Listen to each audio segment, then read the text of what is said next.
Good afternoon, I'm Shay McBurdy. And I'm Brittany Snodgrass. And welcome to Texan TV News, the only local news broadcast in Stephenville. Tuesday, barely a week after the bank robbery, Tanglewood Pharmacy in Stephenville was burglarized. Texan TV News correspondent Ray Hinojosa met with the owner, Ed Horton, of the pharmacy to bring you the story. Has anything like this happened before, or has happened to other pharmacies or other pharmacists that you know of very well? Yes, this event is not uncommon, especially in the cities. What we call smash and grab type event, where the burglar basically knows what they're after, gets in and gets out probably in 2 to 3 minutes. And it's been moving further out of the cities because of the easier accessibility, maybe more stringent control in the cities and so forth, and cracking down on distribution and drug rings in the cities. So tend to be moving out in rural areas. I'm aware of this. My second question is, what drugs were taken and how much or how many grams were taken? Well, it's narcotics, hydrocodone type drugs, which are very popular on the street right now. Probably $10 on the dime is what the worth is on the street for these drugs, from what I understand. It's a painkiller that's used quite a bit because it's a good drug when used properly for people anywhere from broken bones to cancer pain, depending on the dosage and so forth. I'd rather not really say the dosage amount, significant amount was taken. It would have made somebody probably a fair amount of money. What safety or security devices did you have installed?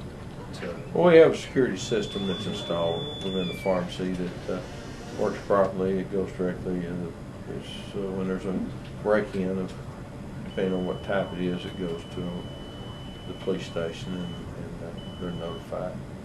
Was there any surveillance of what happened or outside in the streets? Or? Unfortunately, at that point in time, there was no surveillance, but that has changed significantly. There's a lot of surveillance now. Yeah. My next question is, how bad has an incident like this hurt your business, or are people still coming? I don't believe it's hurt my business at all.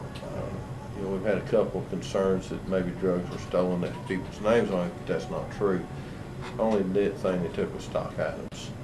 There's been no breach of privacy of any kind. Okay. How safe do you feel knowing that there are people out there that are willing to risk jail time, prison time, or even their life over some pills? Well, it doesn't make you feel real safe. The only thing I can say is I'm glad it happened when I wasn't here. But no, it's and unfortunately these people are not rational a lot of times because they're high on something, and that even makes it a little bit more scary.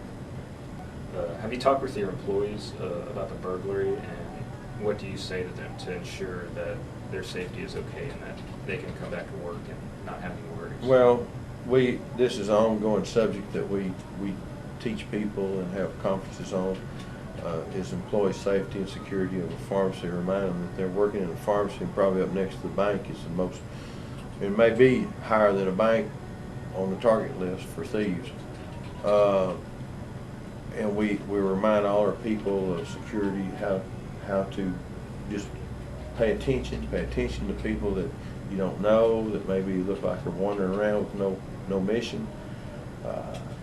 Make sure doors are locked at the appropriate times, that you look outside before you leave, you look out in the parking lot before you get out of your car, and things like this, common things that you take for granted, but remembering that you need to just watch your surroundings more closely.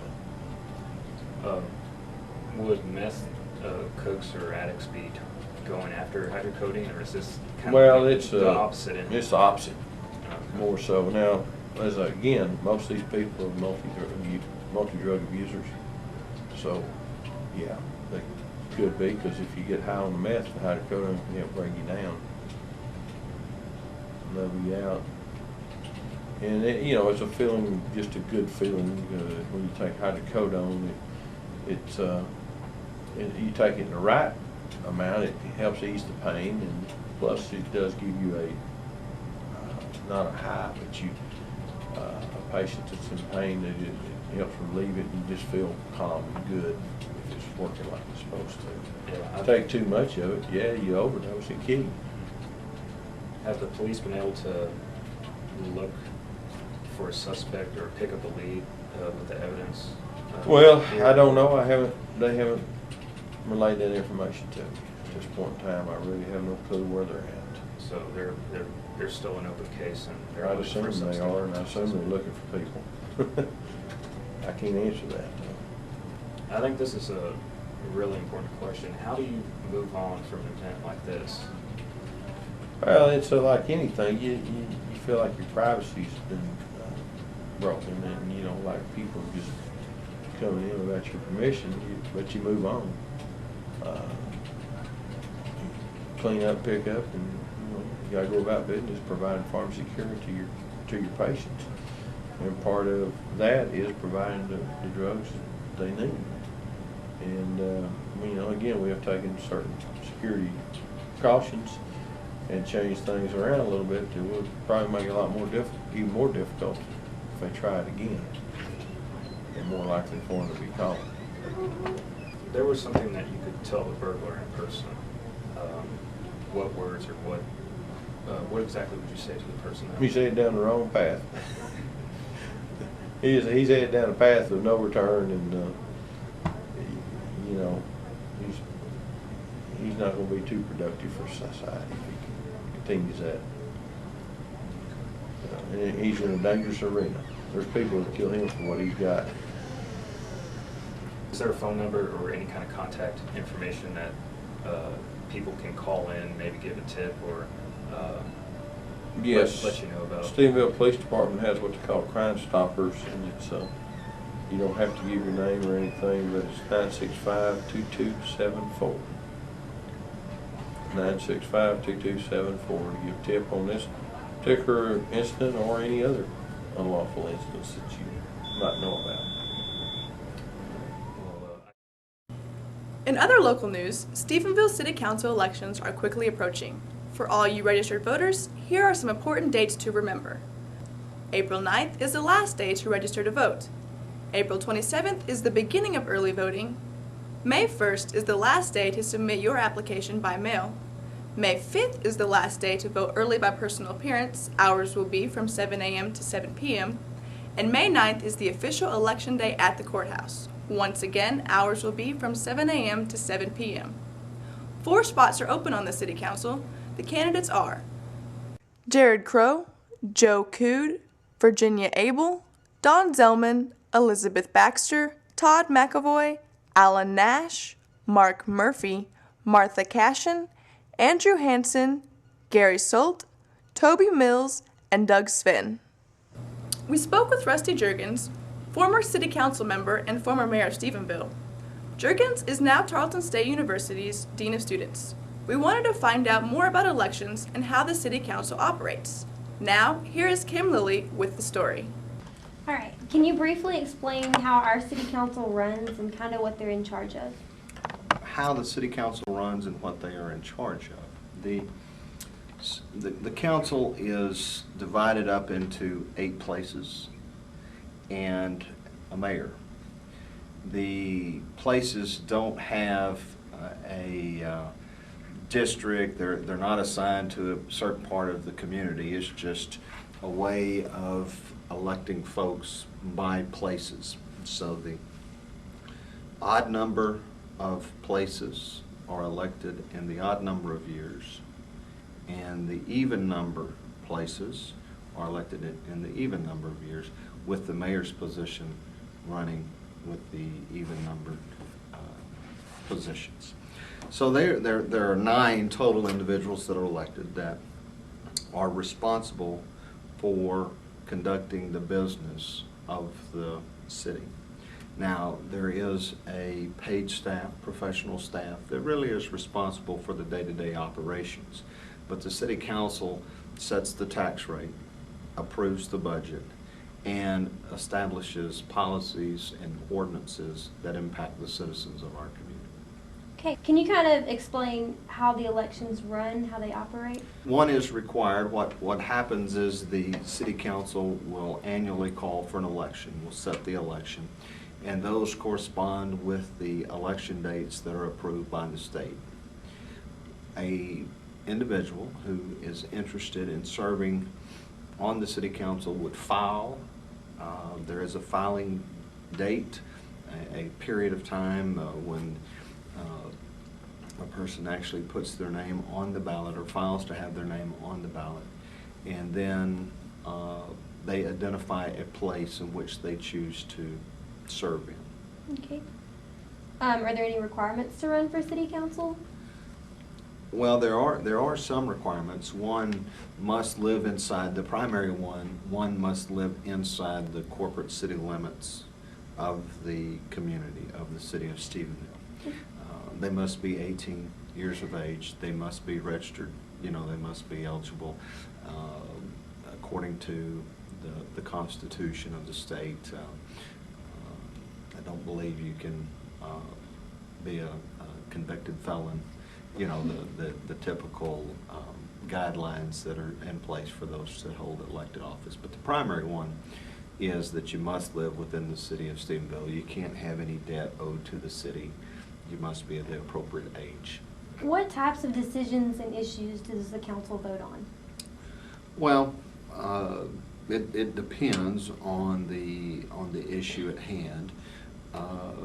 If you look at a common agenda that the city council, the primary responsibility would be to set the tax rate and adopt the annual budget. That's probably the primary, one of the primary responsibilities. They also put into place, vote on, and set and approve the user fees, what the sewer rate, what the water rate.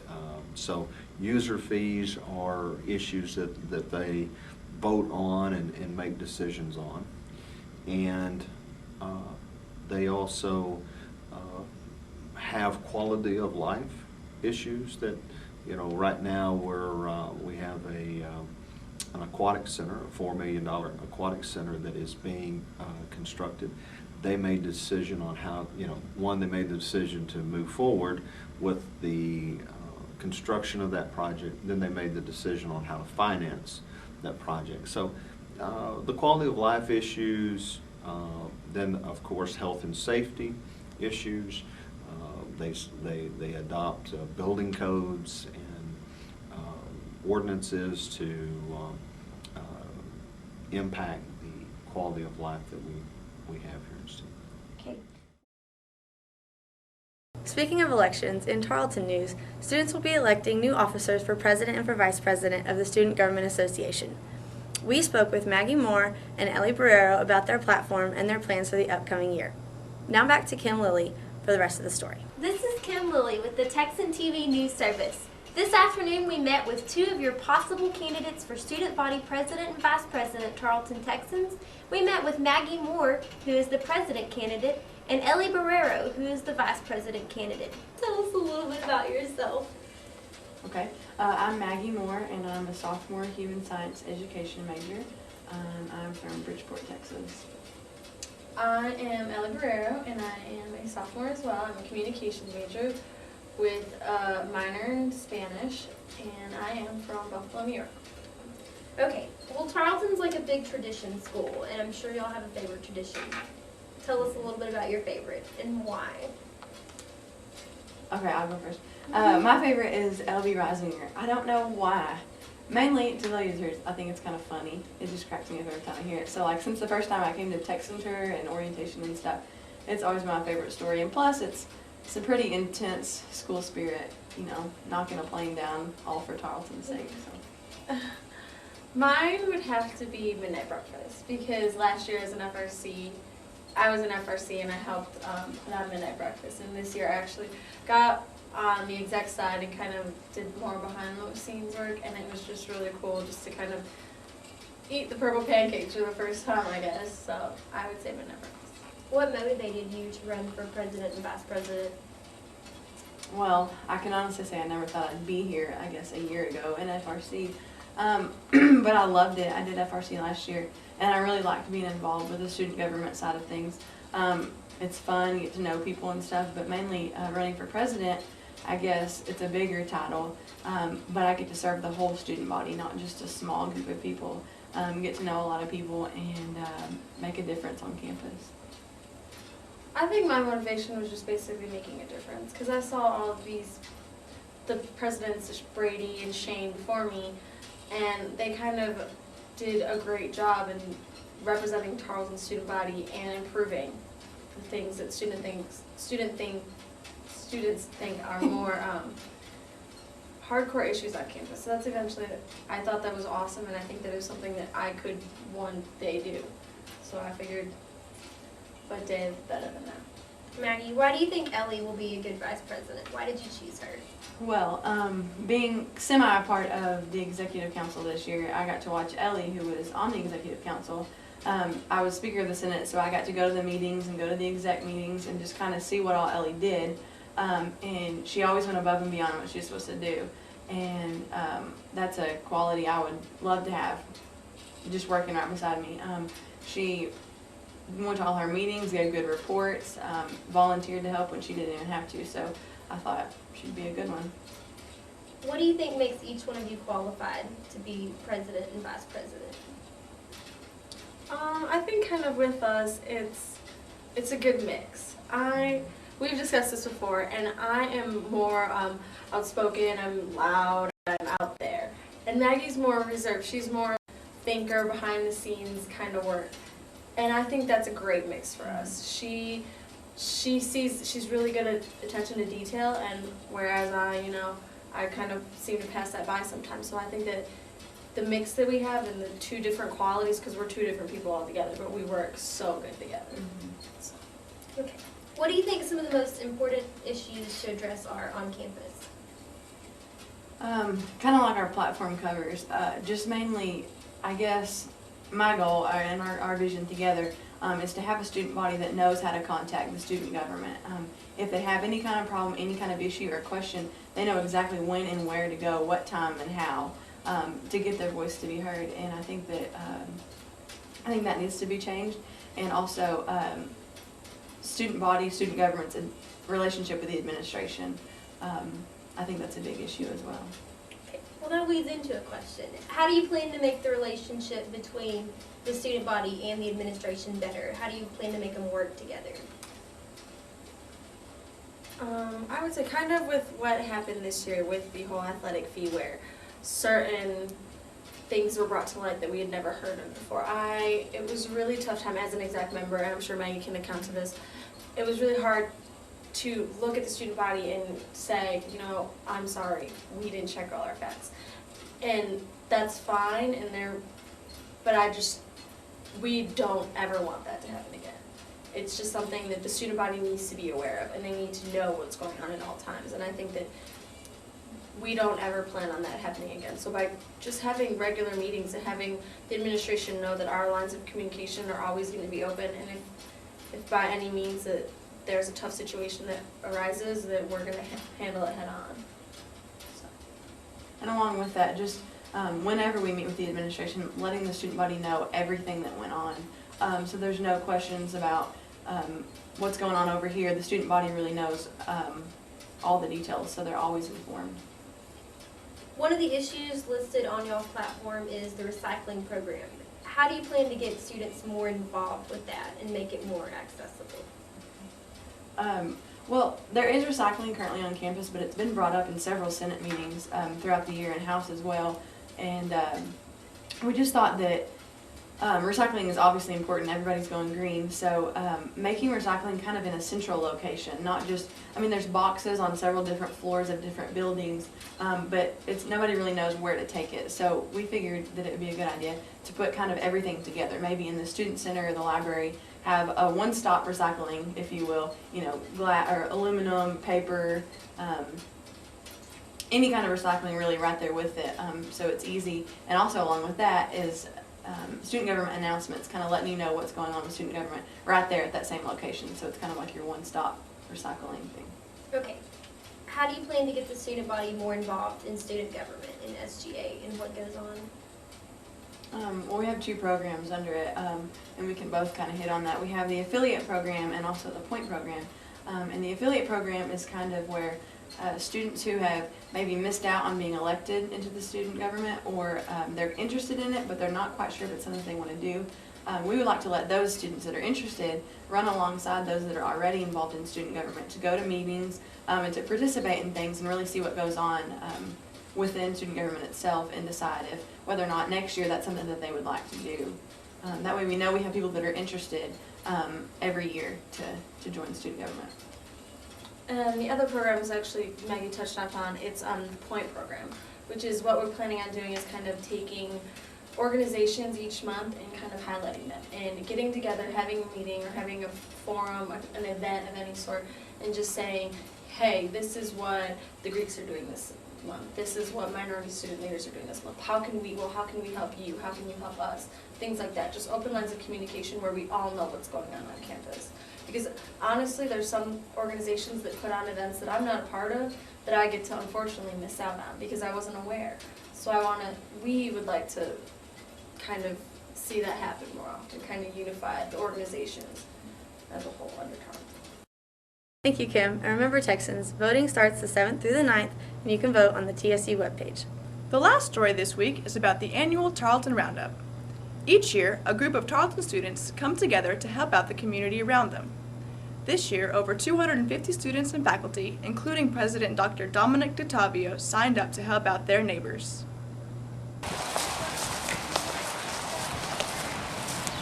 I think it's different because it's just kind of like a spontaneous, hey, let's put an ad out for free labor, you know? Like, you don't really see that a whole lot. Normally it's like you got a set project and you do it or whatever, but this is kind of like all these guys just volunteering to go help out with this one thing, you know? Right. And it helps, like, I think it helps more individuals than like maybe cleaning up like a city or something like that. Like, it's not just that kind of stuff, but it's helping like each individual with something they need to done. Just, you know, doing things like this, like I said, it makes you feel really good, and even just your random little acts of kindness, like opening the door for someone, there's always something you can do to help somebody else. I'm Bernie Snodgrass. And I'm Shay McBrady. And thanks for watching today, and remember to tune in next week for more up-to-date local news. From all of us here with the Texan TV News Service, have a great afternoon. And remember, Texans, bleed purple.